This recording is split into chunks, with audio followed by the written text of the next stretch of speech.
those are fine, you know, like those are like kitschy action movies, but now it seems like he's putting a lot into the roles, and it's just impressive. Like, he's crazy talented. To be fair, I think The Rundown was the one where I really watched, and I know like Christopher Walken's in that, Yeah. so you focus on him.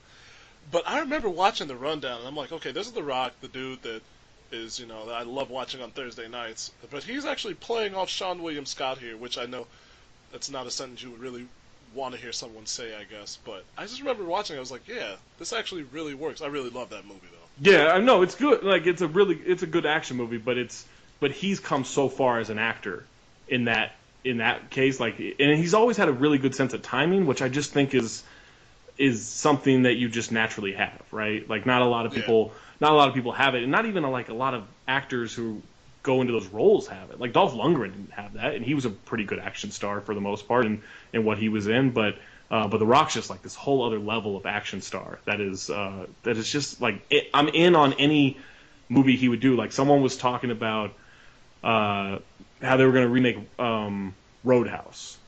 Yes. And someone was like, you know, the whole Ronda Rousey thing came up, and I think it's wrong for her to be in that role of Dalton, because granted, like, I'm sure she can work on it, and I'm sure that's not a great representation, but I saw her in Furious 7. Yeah, Furious 7. She was horrendous. Like, the action's good because she's a professional fighter, so she can do those scenes, but like delivering lines and stuff, I just thought was really like halted and forced. It was kind of wooden. Yeah, very wooden, very awkward, and I'm like, Dalton's supposed to be this smooth character who always keeps his cool and has these, you know, great retorts and all this stuff, and like, that's the point of the character. So I just didn't think she fit at all.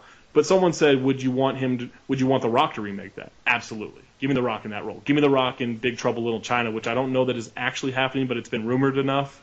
Yeah, I've been hearing about that. Yeah, like, the uproar is like yeah, crazy. like, I love that movie, and I don't want anyone to remake it, but if he remade it, I'd be like, okay, I'm in. Fair enough. Just for the movies, the Golden Globe nominations came out, I think, last week or a couple of weeks ago.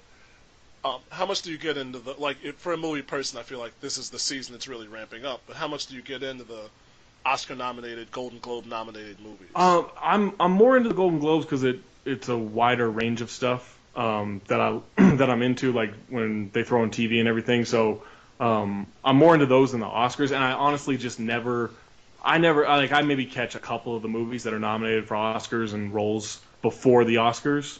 Like, I'll always get to them, but I'm never that on time with them, so it means less to me. I'm like, I can't really go in there saying, oh, I saw that one guy, I saw one of the 5 nominations, he should win it. You know, like, I feel like that's just not the most educated way of watching, but I still enjoy it, and then I like going back and seeing, you know, in comparison, like, who won this, who won that. Just what's the last movie you've seen? Because I know Creed is out. I got a chance. I felt so special. A kid I know, his roommate is in the Writers Guild, so he got an advanced copy of The Big Short, which was pretty damn good. Is it? Oh, it was. I'm so distracted by the wigs and the hairpieces every time the trailer comes on. So like I don't even really know what it's about because I just make fun of the wigs the whole time. Well, it's like how the guys that saw the financial crisis coming, like the housing market collapse, and like Christian Bale is really good. I guess his character that he plays is a really intelligent doctor with Asperger's, who they did everything through email because he didn't want to talk on camera, so he got all the nuances for his character through email transcripts and whatnot. And then, just because I like him, I think it's Hamish Linklater, the dude that played Ralph Branco in 42. Yeah. He's in it. His character's decent. And Max Greenfield is in there playing like super schmarmy Schmidt as a home realtor. New Girl's like probably my favorite comedy on right now. It's awesome. Yeah, and I like it because I'm not a Zooey Deschanel person. Like, she kind of bugs me, but really early on in the show, they got away from it being so, like, it's obviously centered around her, but everyone now has an equal part. I feel like maybe Winston doesn't have as much as he should because I think he's hilarious, but like the Nick Schmidt dynamic is so good in that show that that's like delivery on that is incredible, and so I'm in on anything Max Greenfield does. I gotta ask, because this bugs me. The one thing about New Girl that really bugged me, and I know that this partially came because Damon Wayans got picked up in Happy Endings right after the pilot. Yeah. they had Winston on there as like the cool character who's like kind of distant from all the random stuff going on, but he has his own thing. And then his character made this 2-season change into being this really weird kind of, I don't know. It felt like he got really effeminate and marginalized. But I don't know if that's just me. Like, no, he did kind of become like slapstick comedy in it, right? And I don't know if you've seen Master of None, the Aziz Ansari Netflix show. I kind of look at it in the same way as that episode where the Indians on TV episode? where he's trying to get 2 Indians on TV, right? So now you have the 2 black males on, in this cast on New Girl, and they couldn't just be 2 regular black males. Like, one of them had to become a different persona almost. So like Coach is the like cool jock or whatever, and like Winston's supposed to be the played European basketball, like that cool jock type of thing, and they just got rid of that to the point of like now he's just the weird creepy guy who like gets he's kind of zany, which is weird. It's weird like they couldn't just have those 2. Yeah, I remember watching it, and somebody posted something on an unrelated topic about Dave Chappelle when he was early on, when he was in his movie career, about things that people asked him to do, and he was like, that's just not something I want to do. Like, I don't want to put on a dress in this movie if I don't have to put on a dress in this movie. And it really made me think about that. It was just kind of odd. Yeah, it is.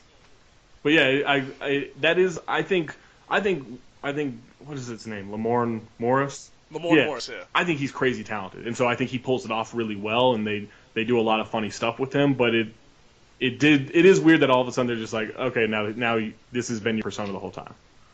Right. Last thing on the movies before we move over into the basketball topic. Are you hyped for? I know you probably can't be as hyped for Star Wars as the main Star Wars people are, but are you gonna go out and endure the crush on tomorrow, next week to go for that one? So I've got a weird, well, not a weird relationship. Like, I'm not a huge Star Wars person. I loved it as a kid, but that's one of those movies where I actually like went back as an adult and watched it. I was like, that's not really that good. Like, it's not, I saw you posted that too. Yeah, like I think Empire Strikes Back is a phenomenal movie. Like, I love that movie, and I still kind of like Return of the Jedi. I think is more like a nostalgic thing because I really liked that one as a kid. But the 3 newer ones I just think are hot garbage, and like the first one is like I get why the nostalgia is there, but I just don't think it's that good of a movie, just start to finish. I think Luke Skywalker is like a really annoying character, so that's a hard thing for me to kind of come to grips with. But with all that said, I am kind of like getting more and more excited about the new Star Wars just because it's like a cultural event almost. Right. And so I've decided like I'm also not into like 3D movies. It sounds like I'm just saying a lot of fun things that I'm not into, but that's not really the case. But 3D movies don't totally do it for me. I haven't seen many of them, to be fair, but like I saw Pacific Rim in 3D, and that was really good. Like, that added to it. I saw whatever that Johnny Depp Alice in Wonderland was in 3D, and that was awful. That was just a bad life decision in general on so many levels. But there is a 3D Monday morning showing at 9:30, and I think I'm going to go to that because I don't want the crowd involved. Like, I don't want people like clapping through the movie and stuff like that. So just me being a grumpy old man, like I'm aiming for that 9:30 showing, but I don't know that I'll actually get there. But I do want to see it, and I've been playing for not being a Star Wars person. I got a copy of that Battlefront game. Okay. And so like played it for I don't know like a week or so, and it's like really fun, and it kind of got me more hyped for Star Wars than anything. Okay. Yeah. If you haven't seen Attack the Block that has John Boyega in it, I haven't, but I've heard amazing things. Yeah, take a look on that. I'm predilect towards British stuff a lot anyway, but it was a really fun movie, and for Nick Frost being the only named guy and him having a small part, it was a really fun monster movie. Okay, I'm into that. Yeah, I love the Nick Frost, Simon Pegg stuff. Like I'm all in on all those. So. Oh yeah, no, those are phenomenal. We got Zach Harper on here from Eye on Basketball at Talk Hoops on Twitter if you find him, and he's a great lover of movies, and he also helps run the Wolf Among Wolves Timberwolves blog online as well. Moving into the basketball talk, the biggest story of the last couple days has been the Rajon Rondo Bill Kennedy thing, where for all the listeners out there, just be aware of the explicit content. Rondo was called for a foul, and he called Bill Kennedy a faggot, and then the news came out that Bill Kennedy is gay. And so now people have been, like, really, this has really been the main story over the last couple of days, especially after the Warriors streak ended and that kind of died down. You posted the Kevin Arnovitz podcast that he did with Tim Bontemps from Washington Post today. Really good listening. Go on SoundCloud and check that out. I don't want to say take, just because that gets overused a lot nowadays. What's your feeling on what Arnovitz said? Like, why aren't we having a conversation why this word is being used in 2015 in any workplace? Yeah, I mean, I thought he brought up two just phenomenal points. And to be fair, like, full disclosure, like, Kevin's a really good friend of mine. He's a mentor of mine. So I'm pretty close to him. But we also, like, we don't agree on everything, but I really agree on this. I grew up around my mom's best friend is gay. I grew up around gay people. Like, I'm as comfortable with my sexuality when it comes to that stuff as anybody I know. Like, that stuff just it's never bothered me. So, like, I'm just very comfortable with the idea of being around homosexual people. But that's not everyone. And especially, like, I didn't grow in the South, so, like, that changes the dynamic too, because that's not as widely accepted there, right? Like, Rondo grew up in Kentucky, I think. So, like, very different than growing up in Northern California.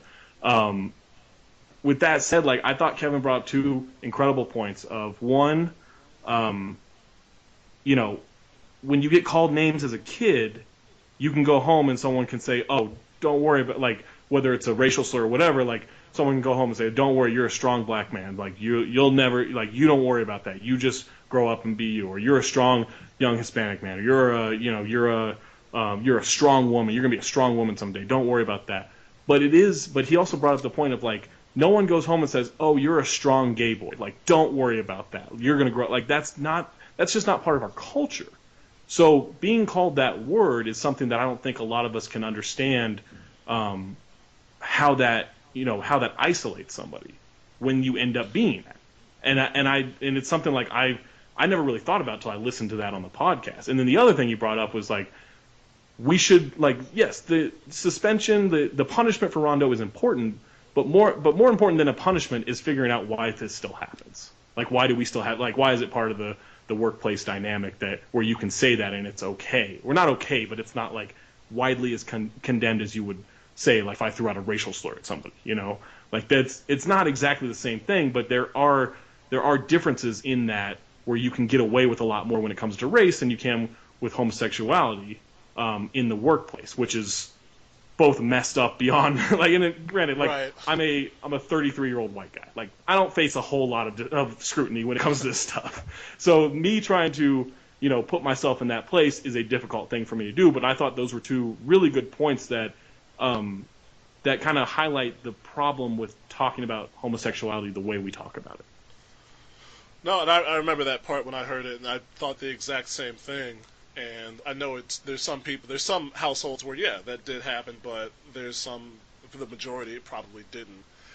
Why do you think that is? Is it just a cultural thing, and is a cultural shift taking place? Is it taking place fast enough? What do you think? Yeah, I mean, I think a cultural shift is taking place. I don't think it's nearly fast enough. I mean, we're not even, like, accepting of race in this country, so I don't know how far along we're going to get, how much quicker homosexuality is going to be behind that. So, 40, 50 years ago, I mean, before I was born, but like 40, 50 years ago, it wasn't that, I mean, it's still not, but it wasn't that okay to be, like, a different race other than white and like, trying to do the same things as white people, right?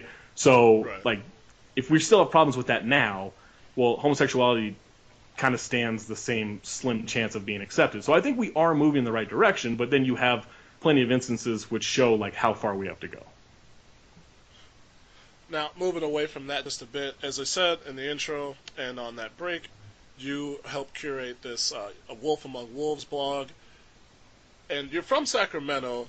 You mentioned Sacramento Kings, I think working with Cowbell Kingdom when I saw you at the Box with Balls conference earlier this year.